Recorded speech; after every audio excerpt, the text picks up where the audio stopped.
Olá, gente. A gente está gravando agora o episódio 10 do Pode Processar.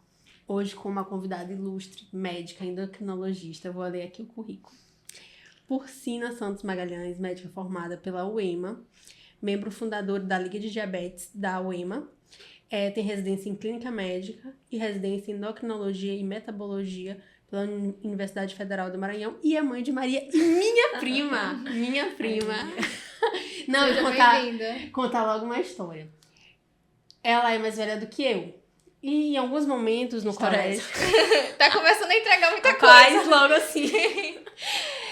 Em alguns momentos no colégio, nosso intervalo não era junto. Então ela passava no intervalo mais tarde. E aí eu ficava em pé, esperando ela passar pra dar tchau. Ô, minha irmã. Toda reunião era a mesma coisa, reclamando que não parava quieta. Que eu só queria viver em função de Porcininha, que não sei o que, não sei o que. A vida toda foi isso. Mas bora lá. Hoje a gente vai conversar. Na verdade, o profissional, o médico endocrinologista, a gente só pensa automaticamente na diabetes. Mas não é só a diabetes, tem a questão do hormônio, tem a questão, claro, da diabetes. E também eu queria levantar também a questão da fibromialgia, que é uma questão muito discutida, que é uma questão que não é só uma especialidade que trata, são várias especialidades, não é só uma dor, é uma questão que envolve o corpo, envolve a mente, envolve várias áreas e, por isso, vários profissionais médicos. Sim. E vamos começar do começo. Marcele. Então, por onde é que nós começamos? São tantas perguntas. Por onde vocês querem começar, né? Diabetes eu acredito que seja o mais comum. Carro-chefe. Exatamente. Nós recebemos muitos clientes de benefício por incapacidade que eles chegam com o laudo da diabetes. Sim. E aí a nossa maior dúvida é até onde a diabetes compromete ou não as funções da pessoa. Só ter diabetes é suficiente para eu pedir um benefício por incapacidade? Ou ela precisa estar comprometida? Quais são os sinais que eu posso dizer para ele? Olha, esse laudo bem aqui, que você tá com isso, isso e isso. Quais são esses sintomas que eu posso dizer? Olha, isso aqui já tá realmente comprometendo a sua vida. Porque tem gente que vive normal com a diabetes. E também tem aquela diabetes tipo 1, tipo 2, aí a gente Qual fica... a diferença? Tá, vamos lá. De forma bem objetiva, não é só ter diabetes que vai levar à incapacidade, né? Geralmente a gente tenta explicar isso pro paciente, mas é sempre muito difícil, né? Porque ele já vem com aquela carga, né, dos anos de seu diabetes ser uma doença muito grave, né, que leva à incapacidade, que leva muitas vezes a amputações de membros, e isso é verdade, né? Mas nem toda diabetes vai levar a incapacidades, vai levar a complicações da doença. Então, por isso, é importante sempre a gente acompanhar o paciente. Ter um médico só que a acompanhe, né? Um endocrinologista para acompanhar a evolução da doença, porque é isso que vai impactar mais. Por exemplo, eu tenho um paciente que tem 5 anos de doença, é diferente daquele outro paciente que eu tenho 10 anos, 20 anos de doença. Então, quanto maior o período de doença que aquele paciente está ali submetido ao convívio com a doença, provavelmente ele vai ter mais complicações da doença, maior vai ser a gravidade. Então, por isso, a gente precisa ter esse acompanhamento, essa evolução. Então, por isso que é tão difícil a gente dar um laudo para o paciente de incapacidade ou dar um laudo, um relatório explicando, né, todas aquelas doenças. Então, assim, o que a gente tem que avaliar quando a gente recebe um paciente diabético? A história dele, que é muito importante. Quando a gente fala, assim, de benefícios, né, previdenciários, que a gente entende que todo mundo precisa trabalhar, a gente precisa entender qual é a ocupação dele, né? Para que vocês também consigam fazer o trabalho de vocês enquanto advogados. Pra gente é muito importante também, porque a gente vai, até às vezes, muitas vezes, escolher qual é a medicação que a gente vai tratar em função disso. A idade, a história dele geral, né? Quais são os trabalhos que ele já fez, se ele mudou de trabalho por conta da diabetes, né? Então, às vezes, um trabalho noturno, um trabalho que exigia maior carga, ou era um motorista e não consegue mais trabalhar, né? Então, o que mais?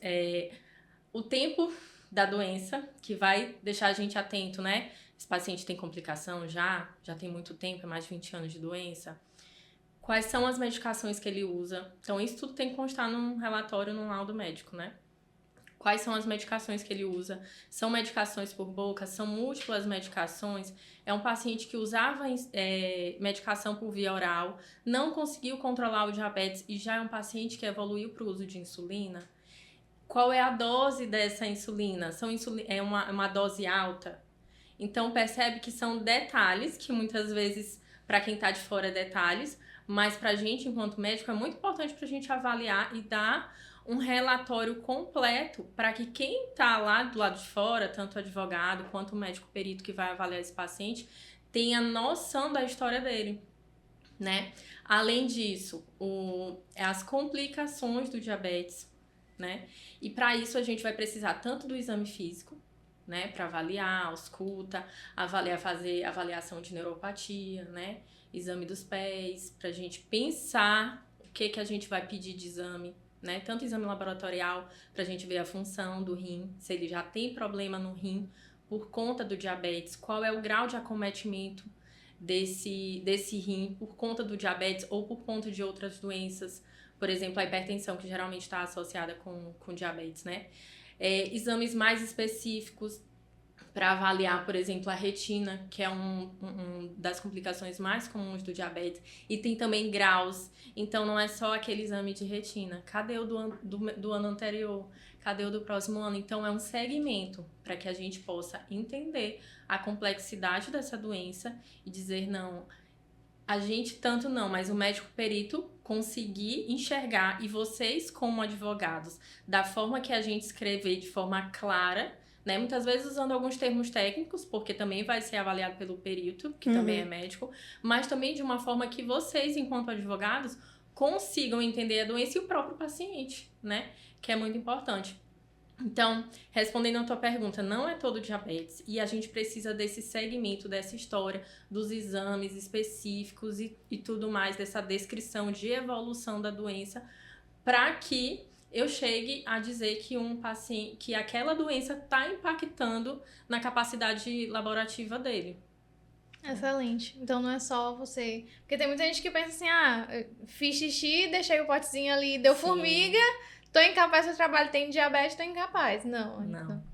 É muito mais complexo. E às vezes, não, é porque minha diabetes agora não é tipo 1, é tipo 2. Então, é porque tipo 2, agora sim eu tenho que buscar o benefício. Ou, não é assim. E também, eu acho que um grande problema que a gente tem é conseguir esses laudos. Porque a pessoa que depende do SUS, às vezes ela tá fazendo acompanhamento, tá 2 anos acompanhando com o Marcelo. Mas aí, às vezes, Marcelo saiu. E aí... Muitas vezes essas pessoas não têm essa questão de guardar o documento. Então, quando chega pra ti, a pessoa chega zerada, mas ela chega zerada e já quer um laudo.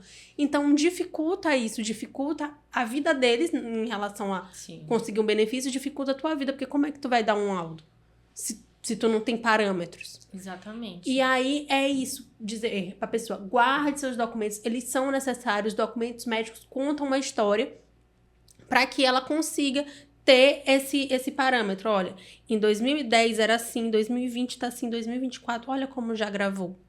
Olha como os remédios não estão tendo tanto êxito em controlar. Então, será que agora, como é que tá a saúde ocular? Como é que tá a retinopatia diabética? Então, faz esse encaminhamento. E os rins, está controlando também? Então, às vezes, não vai ser só o laudo do médico, esqueci de endocrinologista. Mas vai ser o laudo do oftalmologista, vai ser o laudo do nefrologista, que vão atuar em conjunto para aquela pessoa buscar o benefício. Exatamente, porque quem vai dar, por exemplo, esse laudo da parte oftalmológica, lá da retina, do olho, é o oftalmologista. Ele traz pra gente, é um exame que a gente solicita enquanto médico da diabetes, né? Mas que a gente anota, que a gente deixa no nosso prontuário, a evolução dele, mas é um laudo, né, escrito, que vem do especialista, de outro especialista da oftalmologia, né? E às vezes a gente troca figurinha entre as especialidades, conversa com o nefrologista, o que você acha? Porque também não é só o laudo em si, né? É ali a troca de informação do paciente, da medicação. Olha, usei essa medicação, não resolveu. Então é mais um dado que eu vou poder colocar num relatório, né? Importante na hora de impugnar ou de quesitar. Sim. Porque a medicação que a pessoa toma ela influencia. Alguma medicação que provoca sonolência? Okay. Sonolência específica não, mas por exemplo, tem algumas medicações que têm um risco maior de fazer a glicemia baixar demais, de fazer o que a gente chama de hipoglicemia. E isso deixa a pessoa sonolenta, isso deixa a pessoa tonta, né? Então, todo esse cuidado com as medicações que diminuem a progressão da doença renal, que diminuem a progressão de doenças cardiovasculares, tudo isso é importante, né? Na hora que a gente vai descrever no laudo. E eu acho que também, para a questão do diabético, importa se ele trabalha com objetos cortantes. Sim, inclusive isso. Se trabalha em lavoura, às vezes, por exemplo, o pescador vai fazer aquelas pescas no mar, passa não sei quantas horas. Eu acho que tudo isso influencia. Por isso que é importante saber a profissão. Tanto para nós advogados, para fazermos aquela relação entre incapacidade e a doença, tanto para o médico na hora de laudar. Porque talvez uma coisa que para mim eu consiga levar de uma forma muito tranquila, para outra pessoa não. Exatamente. Aí chega os graus de gravidade, né? Por exemplo, o que tu falaste, é um pescador que tá ali e já tem uma neuropatia, uma desensibilização ali dos nervos. Então, ele tá ali e se corta, né? Será que é uma atividade que é adequada para ele?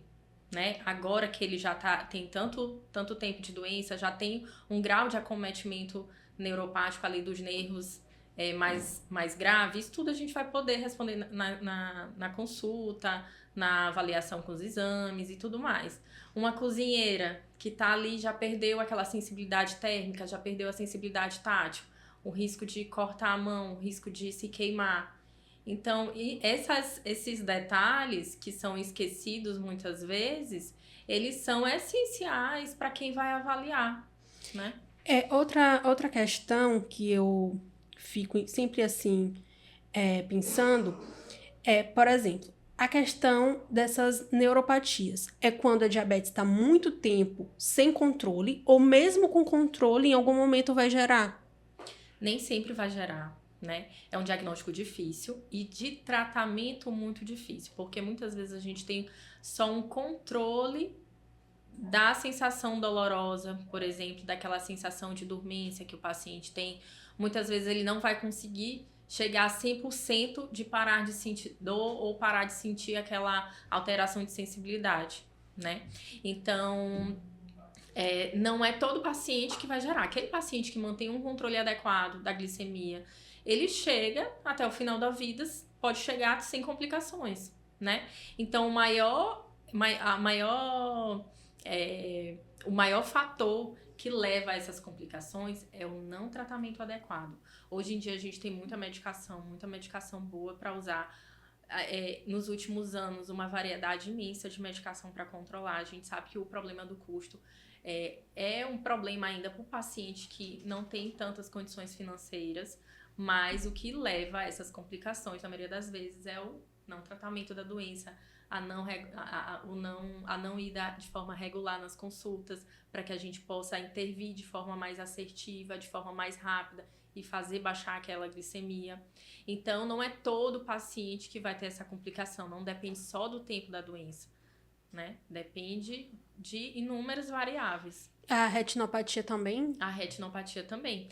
E uma coisa interessante da retinopatia é que às vezes a gente pega aquele laudo assim para vocês, né? Ou para o paciente que é leigo também, nessa parte. Pegar, eu tenho uma retinopatia aqui, mas qual é o grau da retinopatia? É uma retinopatia leve, é uma retinopatia moderada, é uma retinopatia grave?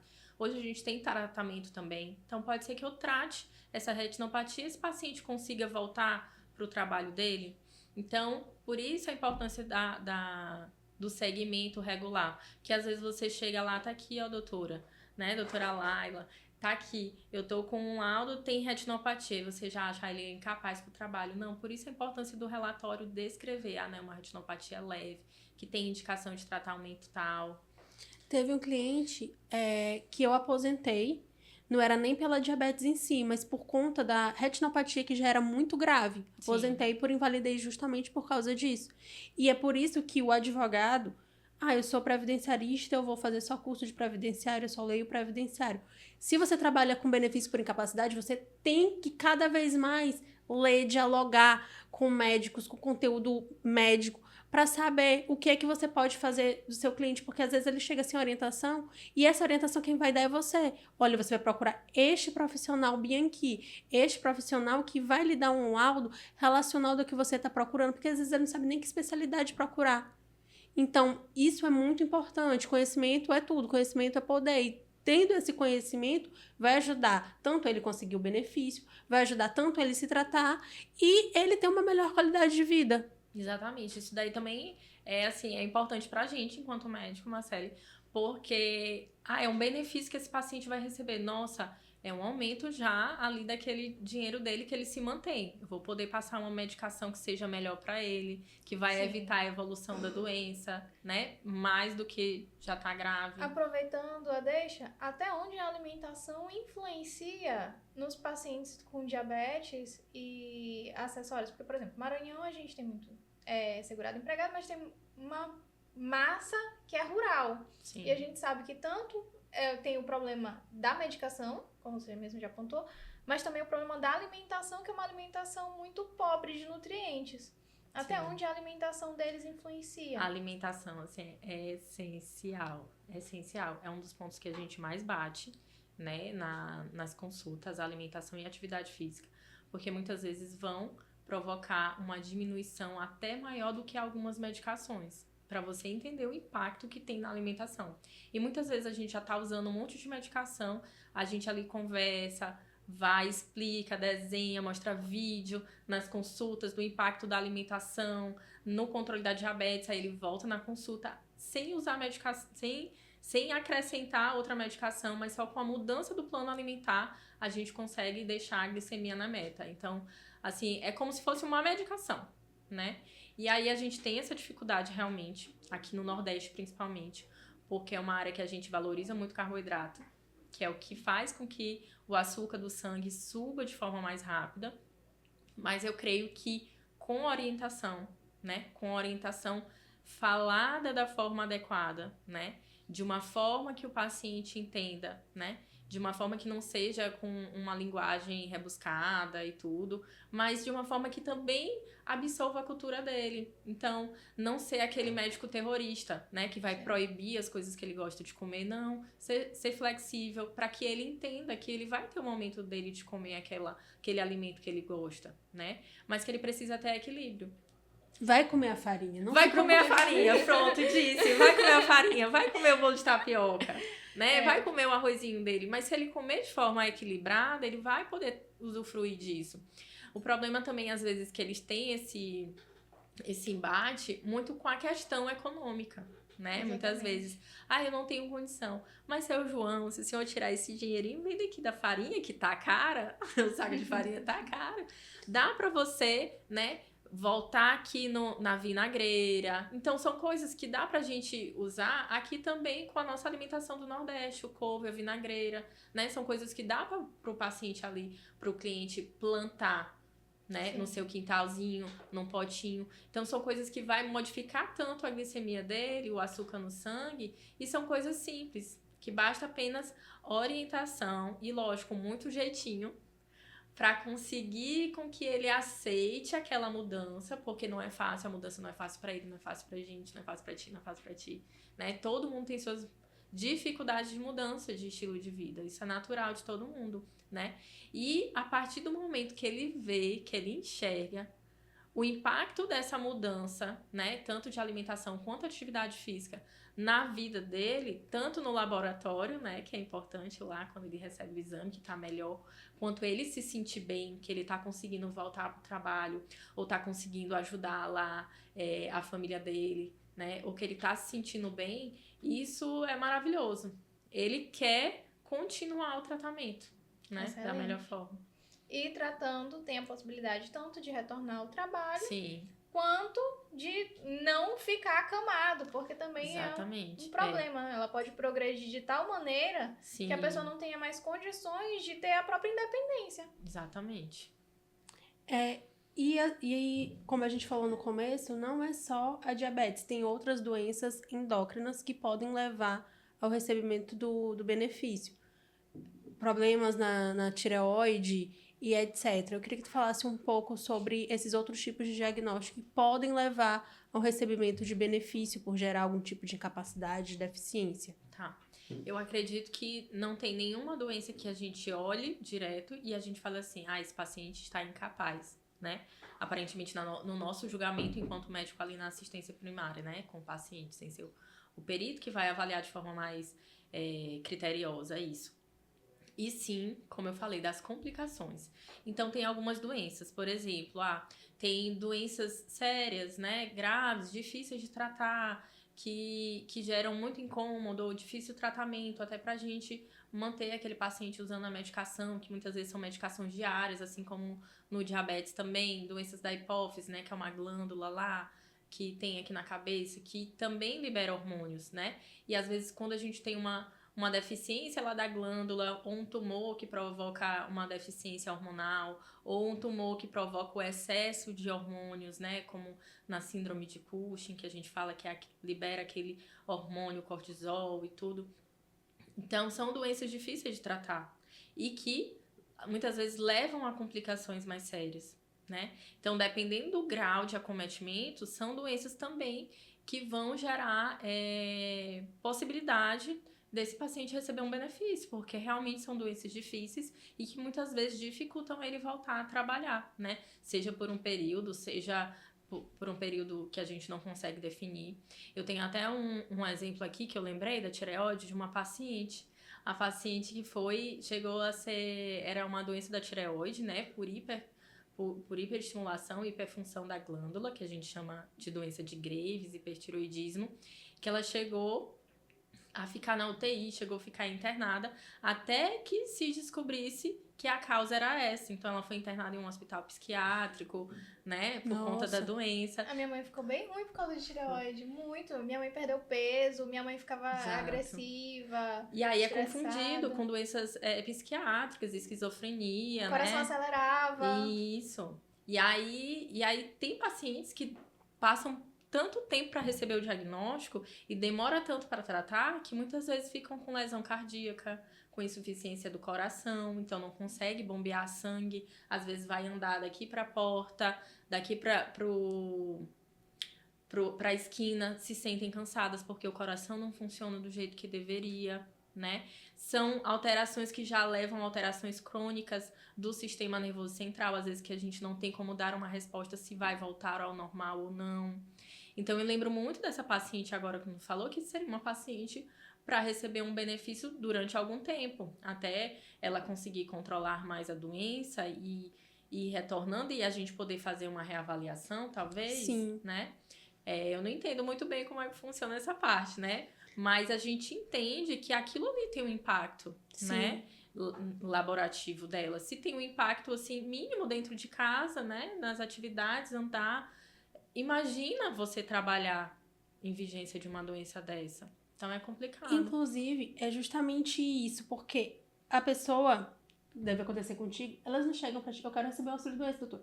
Eu quero me aposentar. Exato, eu já ia falar isso, eu tô lendo meu pensamento. Eu quero me encostar. E aí, às vezes, aquela pessoa não tá sendo efetiva, não tá se curando porque ela não tá tendo acesso à medicação. Não tá tendo acesso à medicação porque ela não tá tendo dinheiro. Mas, às vezes, ela recebendo, sei lá, um benefício por 1 ano, por 2 anos e sendo reavaliada, talvez ela esteja capaz. Por isso que, às vezes, eles passam na perícia por um benefício tão longo e, às vezes, mas, poxa, me passou para 2 anos de benefício, mas não me deu aposentadoria, mas é porque você precisa ser reavaliado. O médico vai dizer, talvez você tenha uma qualidade de vida. Aposentar pode ser até bom, mas ter uma qualidade de vida, ter uma vida normal, eu acho que é melhor ainda. E eu acho que é isso que tem que ser buscado. E outra coisa em relação a essas patologias é o quê? Que na Justiça Federal nós não temos nenhum endocrinologista. Exatamente. Alô, diretor da Nucord! Nós temos uma limitação muito grande de especialistas lá. A maioria é clínico geral. Temos 2 ortopedistas, que é o Dr. Fábio e o Dr. Marcelo. Sim. E tem um oftalmo recente. Um oftalmo, Dr. Ricardo. Ricardo Cruz. Na Auditra. Parece que é menina. Não, tem uma agora na Natus Lumine. de Nanatos, qual é o nome? Eu não lembro o nome dele, mas eu Ainda sei não que caiu, vários né? clientes foram pra lá esse mês. Que abençoado. Tô aguardando os laudos pra saber como é que vai ser. Porque o novo diretor, o Dr. Jorge, disse que ia incluir essas outras especialidades, ia incluir um médico para dar esse enfoque ao autista, porque estava tendo muita perícia. Então, eu acho que ninguém perde ter vários especialistas. Clínico geral é bom, clínico geral é ótimo. Mas se eu posso ter um oftalmologista para aquela pessoa com problema oftalmológico, se eu posso ter um endócrino para aquela pessoa com problemas endócrinos, não é muito mais útil? Com certeza. Com certeza, fica muito mais fácil. E aí eles, porque nosso quadro tá cheio. Mas, gente, o sistema neoautomático, se tiver 30 e tiver 50, não vai fazer diferença. Vai distribuir aleatoriamente pros 50. No TRF4, acho que a gente até comentou em algum podcast anterior. A gente, quando vai em benefício por incapacidade, eles já pedem no próprio sistema para indicar qual é a especialidade que eu quero. Às vezes a gente tem um cliente com 3, 4 especialidades diferentes, escolhe o que a gente acha que tá incapacitando mais. Sim. E aí vai lá da designação do setor responsável. Eu queria perguntar outra coisa. A respeito de obesidade. Porque a gente fala sobre tireoide, fala diabetes, mas e a obesidade? Até onde a obesidade incapacita ou não? Porque a gente vê que a obesidade se tornou um problema mundial. Sim. Né? Já virou doença. E aí, até onde é que são os limites da pessoa obesa? Você falou uma coisa muito importante. A obesidade, que a gente precisa repetir, até que todo mundo consiga absorver que a obesidade é uma doença.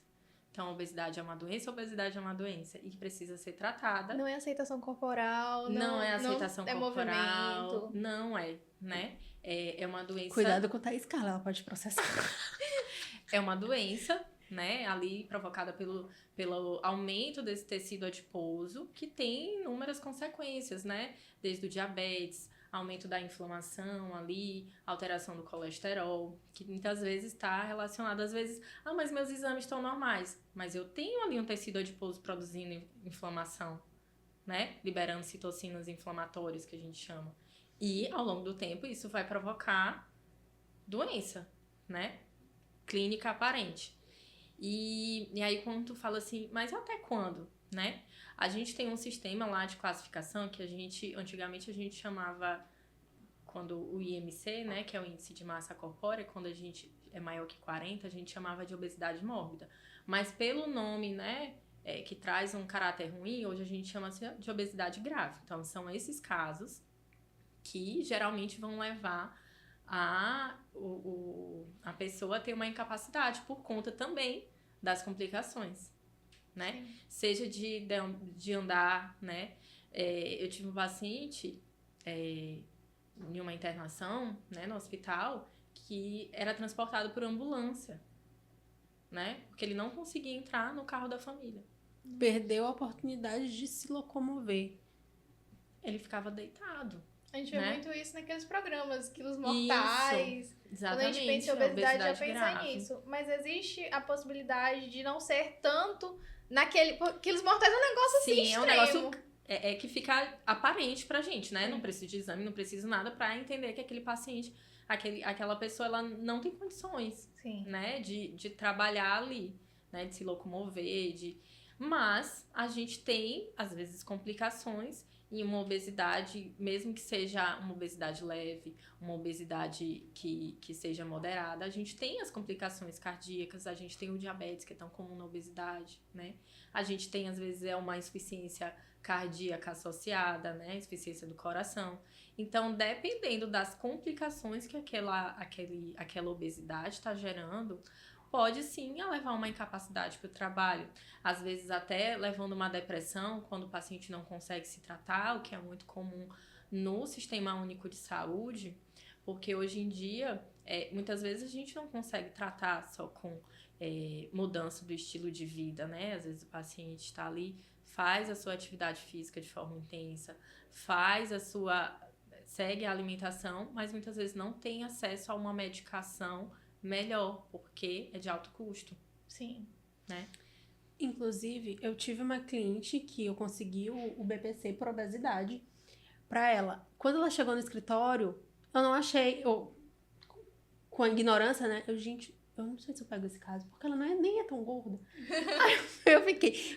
E eu ficava, mas ela caminha todo dia aqui nesse Parque do Bom Menino. Então essa mulher... Ai, só que ela era tão gentil, tão gentil, tão gentil, que eu falei pra ela, eu vou pegar o teu caso. Gente, essa mulher corria tanto atrás de laudo, porque era uma somatória, não era só pela gordura, pela obesidade não é em si. aparentemente, né? É o que você não tá vendo. É o que não tá vendo. E aí, quando consegui o benefício pra ela, ficou extremamente grata. Inclusive, tava até lembrando dela semana passada, que a gente nunca mais ouvi ela andando por onde ela deve estar. Porque ela andava fielmente no Parque do Bom Menino, ali dando a volta. Então, ela cuidava da saúde, ela tentava cuidar da saúde dela, mas talvez precisava desse dinheiro do benefício para que ela conseguisse um mais, para ter acesso de fato à saúde. Isso. E muitas vezes, às vezes é um benefício por um período, até que ela consiga se restabelecer, até que ela consiga tratar a doença, como tu colocaste no outro caso, né? Por um período, né? A gente não sabe, tem que particularizar cada caso e ver o que a pessoa tem direito, né? De cuidar da sua saúde. E as pessoas têm essa mania de generalizar. Eu tenho não sei o quê, eu tenho direito a benefício, eu sempre falo, não é geral, não é doença tal que liga ao benefício tal, a BPC, a auxílio-doença, aposentadoria por invalidez. É o seu caso concreto. Como estão seus exames? Como estão suas taxas? Como está sua coluna? Quantas hérnias você tem? Qual é o seu trabalho? Então, é um Então, paciente que teve múltiplas fraturas, né? Quebrou os ossos da coluna, não tem mais como trabalhar, um motorista obeso. Então, tem que particularizar, né? Porque eu acredito muito que a gente vai muito pela visão, né? A pessoa entrou nesse, como a doutora Laila mesmo falou, entrou no escritório, não é tão gordo assim, mas o sistema cardiovascular dela, como é que tá funcionando? Sim. Às vezes até mesmo o psicológico dela, né? Afeta muito. eu acredito que a maioria desses casos de obesidade tem que fazer também um acompanhamento com o psiquiatra, porque é a questão da compulsão, né? Muitas vezes é por compulsão, mas muitas vezes são doenças genéticas. Às vezes essas obesidades mais difíceis de tratar são geralmente desde a infância. Então, aquele paciente que é obeso, aquela pessoa que é obesa desde a infância, faz tratamento, não consegue emagrecer, volta ao peso anterior, reganha o peso, ou então ganha muito mais, né? Então, esses são os que a gente tem mais dificuldade e que geralmente levam mais a complicações. Isso é até interessante falar sobre ser desde a infância, porque quando a gente chega no INSS, a doença, quando ela já é pré-existente, eu tenho que comprovar, depois do pedido, que ela evoluiu. Porque a pessoa, ela não... Pelo menos assim, nos casos de auxílio por incapacidade, BPC pode para criança. Mas, por exemplo, no caso de auxílio por incapacidade, você chega lá e diz, não, tem problemas com a obesidade. Tá, mas Sim. a obesidade, ela evoluiu depois que você ingressou no sistema previdenciário, ela agravou, trouxe outros problemas. Porque a doença pré-existente, por si só, não dá direito ao benefício. É importante ressaltar E aí é uma isso. dificuldade que nós temos enquanto médicos também, é que fazer com que todos os pacientes, na verdade, mantenham o acompanhamento. Porque muitas vezes ele quer chegar e quer um resultado rápido. E como a gente falou, a obesidade é uma doença crônica. A gente vai tratar muitas vezes pelo resto da vida. Muitas vezes com medicação durante o período, outras vezes tirar a medicação. Muitas vezes a gente não vai conseguir chegar com que o objetivo não é que a gente emagreça aquele paciente até chegar no peso ideal dele, para a altura dele, né? Porque muitas vezes eles perguntam, eu tô no meu peso ideal? Qual é o meu peso ideal? O objetivo é diminuir o risco. Diminuir o risco de complicação. Então, é deixar a obesidade controlada.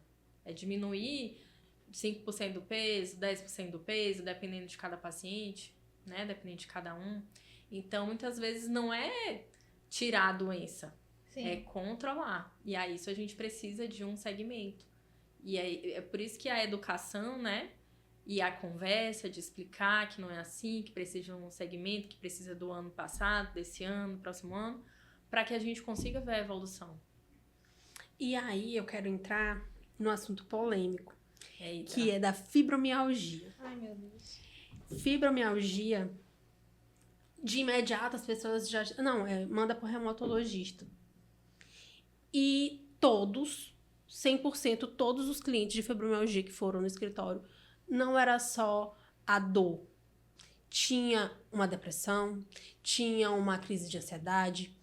E eu também estava lendo outras coisas e vi também que também tem a questão hormonal da diabetes, da fibromialgia. Então, como o médico endocrinologista pode tratar isso e até laudar para dar o acesso, possibilitar o acesso daquela pessoa a um eventual benefício. Tá. A fibromialgia é uma doença polêmica, né? É uma doença de difícil tratamento, né? Que é uma síndrome dolorosa. Então, é dor em vários pontos do corpo que vão piorando, né? Que muitas vezes tem um caráter, já tinha um diagnóstico de ansiedade, de depressão anterior, né? E aí, todas essas dores dificultam a vida diária, né? Porque é múltiplas dores que não passam com analgésico comum, com dipirona, com paracetamol, que muitas vezes a gente tem que usar medicações de dor mais caras, de uso contínuo. Imagina, você ter que usar uma medicação, uma associação de medicações para dor caras, de uso contínuo o tempo todo.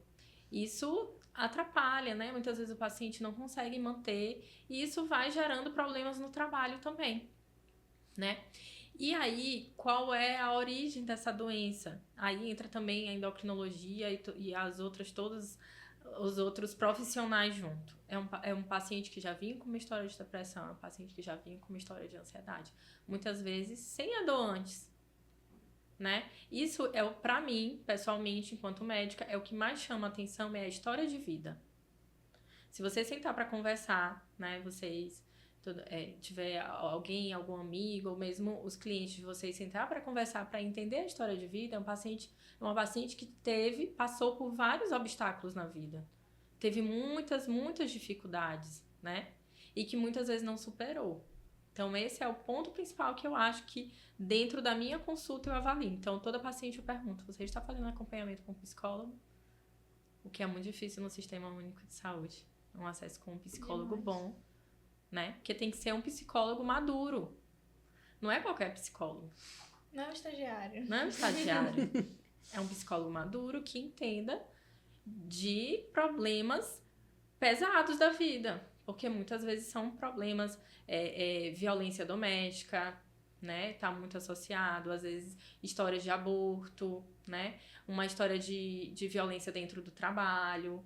Então, são histórias, às vezes, uma infância muito dolorosa. Então, são pacientes assim. Então, já vem com uma história dessa de vida. Então, eu creio que tem uma origem aí também emocional, né? Emocional que eu falo não é descartando, que a pessoa tá inventando, não. É que a gente é como um todo e a gente funciona num intricado ali de uma colcha, né? E que tudo se interliga. Então, essas emoções que não foram trabalhadas lá no passado, elas vão gerando alterações também sistêmicas, né? E aí entra a parte da endocrinologia, que tem muitos trabalhos ainda investigando a origem da doença. Por isso que muita gente fala assim, não sei qual é. Pode ser por disfunção de uma organela lá que a gente chama da célula, que é a mitocôndria, que não consegue gerar energia no músculo e provoca a doença. Não, é um distúrbio lá na cabeça, na hora que vai secretar os neurotransmissores, que é aquele serotonina, geralmente, né? Que é aquele hormônio, aquele neurotransmissor que deixa a gente feliz, né? Que está associado à depressão, que está associada à ansiedade. Às vezes, é uma alteração do cortisol, que é um hormônio também. Então, tudo isso a gente tem estudos que mostram que em algumas pacientes a gente tem alteração. Mas aonde é que começa? Sim. A gente não sabe bem. Então, por isso que é importante o acompanhamento dos múltiplos profissionais. O endocrinologista, o reumatologista que vai fazer esse diagnóstico maior. Por quê? Porque é uma doença de exclusão. Eu tenho dor, mas eu não tenho lesão visível. Eu faço um raio-x, não encontro nada. Eu faço uma ressonância, não encontro nada. Cadê essa doença? Por isso que o paciente é tão estigmatizado. Que a gente olha, Ele a pessoa tá normal, mas a gente não... falando, eu tô com dor. E faz os exames e não vê nada. É justamente porque a gente precisa fazer todos esses exames, excluir que seja outra doença, porque existem outras doenças que provocam dores semelhantes. E aí o reumatologista diz, não, é possivelmente uma fibromialgia. E vai acompanhando e vai tratando até que, não, teve uma boa resposta? Não teve? Vou chamar um médico da dor, especialista em médico da dor, porque eu já não consigo mais tratar com essas medicações aqui. E aí chama outro especialista. Ah, essa paciente ela não consegue fazer atividade física, não consegue ter uma boa alimentação, tá depressiva, não consegue se alimentar bem. Chegou obesa, chegou, ficou diabética, aí a gente entra também, né? Chegou na época da menopausa, ela já tem todos esses problemas, cai tudo enquanto é hormônio, ela piora as alterações de humor que ela já tem, piora o cansaço, ela não fica mais cansada ainda, né? Diminui o desejo sexual. Então, assim, a vida dela vira um transtorno. E aí entra também o endocrinologista, né? Na hora de ajustar também com suplementos, com nutrientes, seja junto com a endocrinologia, seja com a nutrição, na hora de aumentar, tomar, seja alimentos, seja suplementos que aumentam esses neurotransmissores, né? Para ajudar, para ser uma cereja do bolo. Mas se ela não fizer o básico, que é a atividade física, que é o que a gente mostra, que os estudos mostram que tem mais impacto, ela não consegue melhorar. Então, por exemplo, a pessoa com a fibromialgia. Se ela com a fibromialgia, tratando também com o endocrinologista para fazer esse manejo dos hormônios, para aumentar essa produção de serotonina, ela vai conseguir ter um manejo melhor, diminuir as crises dolorosas e etc. A gente espera que sim, né? Que ela melhore, porque elas melhoram na hora que fazem esse tratamento conjunto, né? Não é só tomar a medicação e ficar tomando medicação pelo resto da vida. Ela precisa tratar as outras coisas também, que vão se complementar. E aí, na hora de dar um relatório, um laudo, é preciso que ela tenha um segmento. E muitas vezes elas se frustram com os médicos, porque elas, começam a tratar com esse e não resolve. Por quê? Porque é uma doença crônica, é uma doença que acontece em ciclos. Então, tem época que ela tá ótima. De repente, tem um fator precipitante ali, teve um problema no trabalho, teve uma mudança climática, né? Teve uma mudança de estilo de vida, não tá mais fazendo atividade física, a doença piora.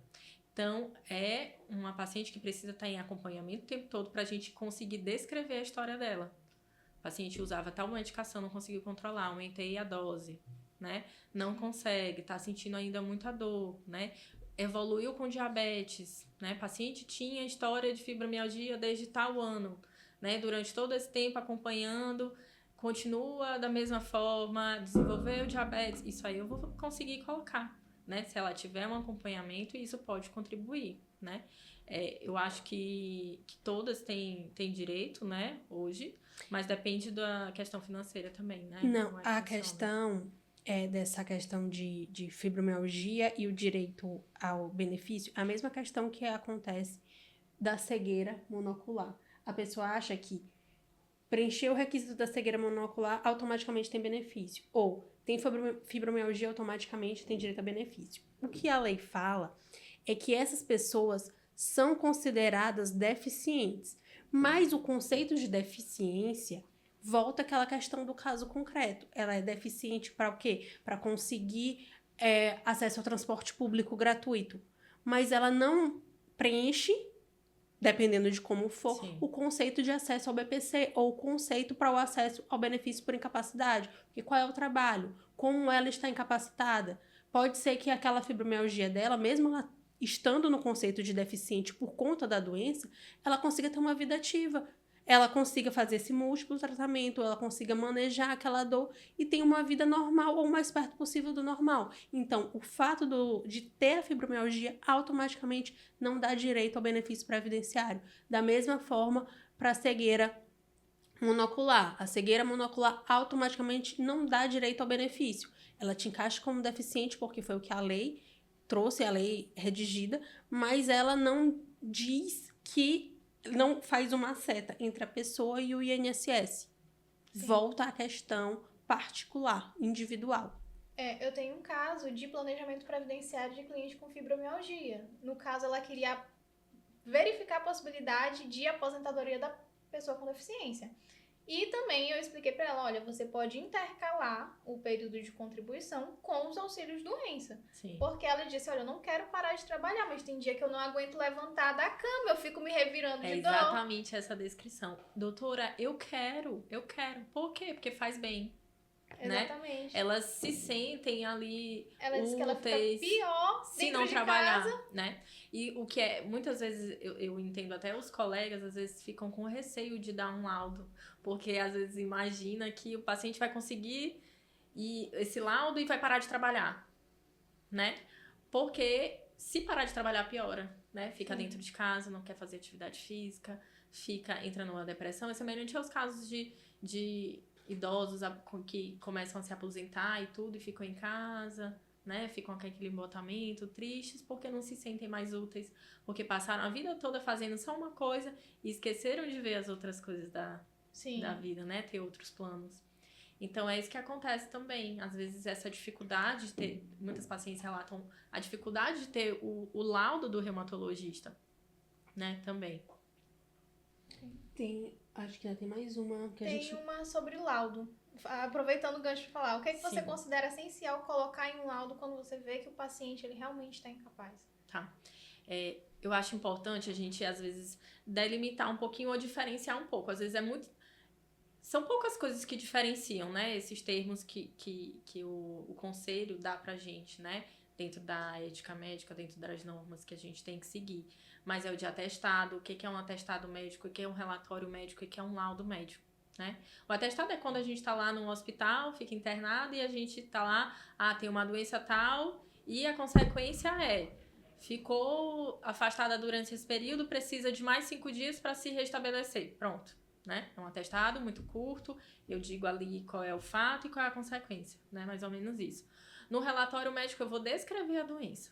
É mais... o paciente geralmente pede e é o que a gente mais consegue dar. Porque a maioria das vezes é um paciente que não faz o segmento direitinho. Então, é um paciente... Às vezes é na primeira consulta, doutor, eu quero um laudo. Tá, às vezes eu não vou explicar isso porque é uma coisa muito técnica, né? Mas eu faço um relatório. O paciente apareceu na primeira consulta, tantos anos, relato diagnóstico de tal doença, às vezes até sem exame. Relato diagnóstico de tal doença, solicito exames. Foi o que eu fiz, foi o que eu vi, o que eu olhei no exame físico, né? Eu descrevo aquilo ali. Né? As mesmas coisas o paciente que está fazendo acompanhamento. Paciente, tantos anos, é um diabético, há 20 anos de doença, está em usando tais medicações na dose tal, evolui nos últimos 6 meses com piora da doença, sem controle, né? Não atinge a meta de glicemia, que mais? Apresenta ao exame físico tal alteração, apresenta aos exames complementares, retinopatia diabética, grau tal, apresenta uma doença renal crônica, estágio tal. Pronto, né? O laudo, a gente conclui alguma coisa. É um relatório, mas a gente conclui. Muitas vezes até colocando algumas coisas que, na verdade, seriam de competência do perito, médico perito, né? Que ele que vai concluir se o paciente está incapaz, se o paciente precisa só de um benefício, mas aí a gente pode concluir alguma coisa, né, ali. É porque, na verdade, o perito, quando o cliente chega na perícia, ele vai ver se os exames estão de acordo com os relatórios médicos e se ele concorda com a conclusão daquele médico. Isso. Por isso que pra gente é importante que o médico diga, está incapaz ou não está incapaz? A incapacidade é permanente, ela é temporária, é só em relação à profissão, como é o caso da cozinheira. A cozinheira pode estar boa para outra coisa. Sim, mas não, para isso não. Para isso não. Então, pra gente é vital essa informação, porque às vezes eu olho o relatório, tu pode achar que teu paciente é gravíssimo. Mas se não colocar e se não descrever de forma fácil, eu vou que olhar, a pessoa entenda, não vai entender nada. Eu vou dizer, e aí esse cliente eu pego? E às vezes o cliente tá muito mal, eu pego? Não sei. É essa a importância que vocês também, né? Um relatório bom, um laudo bom, é um laudo que tu vai ler e tu vai entender o que o paciente tem. Que eu vou colocar lá, retinopatia grau 3, tu não vai saber o que é, né? Que é o mais comum. Bota o CID. Doença renal estágio 3, tu não vai saber o que é. Eu tenho que descrever o que é, né? A função renal está funcionando, né? Reduziu. É um paciente que provavelmente, eu posso concluir, isso é um paciente que provavelmente vai evoluir para diálise, né? Sim. Posso concluir, isso é um paciente que não tem mais condições de posso colocar, paciente está com lesões, né, neuropáticas, alteração de sensibilidade, ou então fez uma amputação, não tem mais condições de trabalhar dirigindo, né? Sim. Então, eu posso concluir isso, né? Mas quem vai dar o sim ou não, justamente... Então, eu digo que o laudo, assim, para vocês, é o objeto principal, é o fato principal ali do que vocês vão discutir. Então, Sim. quem vai... Tá ali aquele objeto. Quem vai discorrer é o advogado, que vai defender que aquele cliente precisa de um benefício, precisa de um afastamento do trabalho por mais tempo, precisa de um afastamento sem... pra vida sempre, toda, né? Sim. Então, a importância do laudo é essa. E aí, o laudo tem que ser escrito para que todo mundo entenda. Não é só para mim, não é só para o perito, é para o advogado entenda, que o paciente entenda, né? Por Sim. mais que eu use Termos. termos médicos, eu tenho que descrever depois. Pra mim, os laudos mais difíceis de entender são de oftalmologista. São. Pra mim são os escritos à mão. Pronto. Qualquer um que vem escrito à mão já é difícil, eu não sei porquê. Não, mas é porque geralmente o oftalmologista coloca 10, 15 não sei quanto. 15 100, 15, 100. 200. Não sei o quê. Aí eu fico. que Boto no significa? Google o que significa. Não consegue ver não sei quantos palmos. Moça, eu não sei o que é palmo. Aí eu fico. Mas o que isso quer dizer em concreto? Então, Sim. geralmente, quando eu mando meus clientes para oftalmologista, eu sempre mando uma cartinha ao médico. Por favor. Por favor, eu te imploro. Diz direito o que é que esse homem tem que eu não sei. Sim. Eu tive um laudo recente de um Qual o médico. impacto daquilo ali na vida dele? Exatamente. Pois é. A gente tem que descrever. E aí eu fui pro chat GPT. Botei lá o laudo, fiz o download, falei a história, botei que ele era pescador. E aí o chat foi me explicar que existe lá um negócio de visão binocular, como é o percentual calculado. Aí o chat me explicou qual era a visão binocular do meu cliente e eu usei essa informação para fazer. Pra fazer. Sendo que a médica poderia ter colocado em uma linha aquilo ali que eu tive que recorrer pra conseguir entender. Essa é uma dificuldade que a gente tem, às vezes até na hora da consulta, de transformar esses nossos termos em uma linguagem mais acessível, né? E por isso que às vezes a gente demora tanto para escrever um laudo, porque a gente tem que transformar. Peraí, como é que eu vou escrever da melhor forma que todo mundo possa entender E que não fuja do que realmente e é. que não fuja, né? Porque Então ainda tem isso. é isso mesmo. Inclusive, o conselho chama a atenção da gente nisso na hora também da letra, né? Digitado, um laudo digitado. Por isso que no Dia dos Médicos eu dei parabéns pros médicos que fazem laudo digitado. Porque os outros só dificultam a minha vida. Não dá. Não dá. Tem mais alguma pergunta? Não, eu tô com todas as minhas dúvidas Tá com as aqui dúvidas sanadas. Mas eu acho que essa é a nossa maior dificuldade de concluir alguma coisa, né? Então, assim, quando vocês pegar... Muitas vezes dá pra concluir, mas muitas vezes não dá. A gente não tem capacidade ali, porque é um documento técnico. Então, eu preciso ser técnica. Esse paciente tem... é incapaz para o trabalho? Não sei. É um paciente que vai precisar ser realocado? Eu não tenho capacidade técnica para dizer isso, né? E muitas vezes é um paciente que a gente não sabe muito bem. Foi na primeira Né? consulta. Foi na primeira consulta, tem 2 consultas, 3 consultas. Às vezes eu não tenho como concluir, não sei como vai ser a evolução dele. Sim. Às Né? vezes veio com o exame de um outro médico. E aí, a importância de ter também especialistas lá do outro lado, porque eles vão ter mais expertise, né? Sim. Pra concluir alguma coisa, né? Porque às vezes, eu mando um laudo desse e vai lá pra um ortopedista. Ortopedista, lógico, dependendo da experiência dele, vai conseguir, né? Dos anos dele, de perícia e tudo mais. Mas muitas vezes não vai. Se for um perito que foi colocado lá de repente, né? Às vezes Alô? acontece. Acontece. Acontece Ah, sempre. pronto.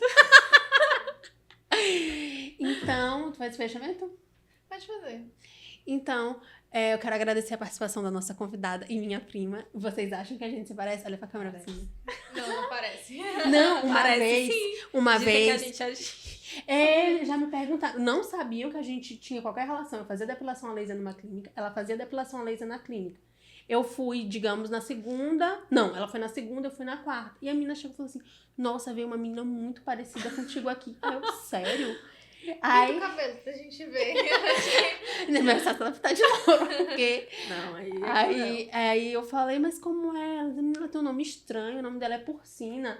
Eu, meu Deus, ela me perguntou, tu achou mesmo? A gente parece... Nossa, vocês parecem muito.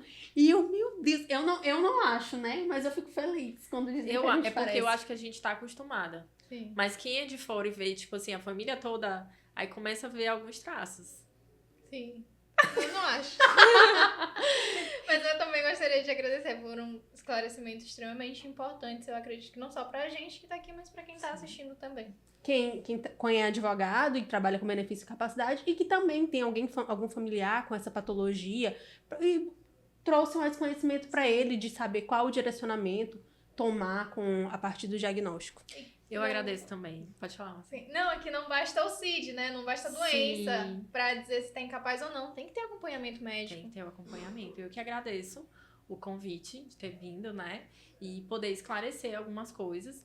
E eu acho que o mais importante que fica aqui é essa mensagem de melhorar a comunicação em prol do paciente, melhorar a comunicação entre médico, entre advogado, entre os outros profissionais, para que esse paciente consiga ter os seus benefícios, se tiver direito, né? E consiga melhorar a qualidade de vida dele. Então, eu fiquei feliz, né, de poder estreitar esses laços, né, com outros profissionais, porque o nosso maior objetivo é, sim, melhorar a qualidade de vida da pessoa, de cada um. Ótimo. Tá bom? Muito obrigada. E obrigada a você que nos acompanhou até aqui.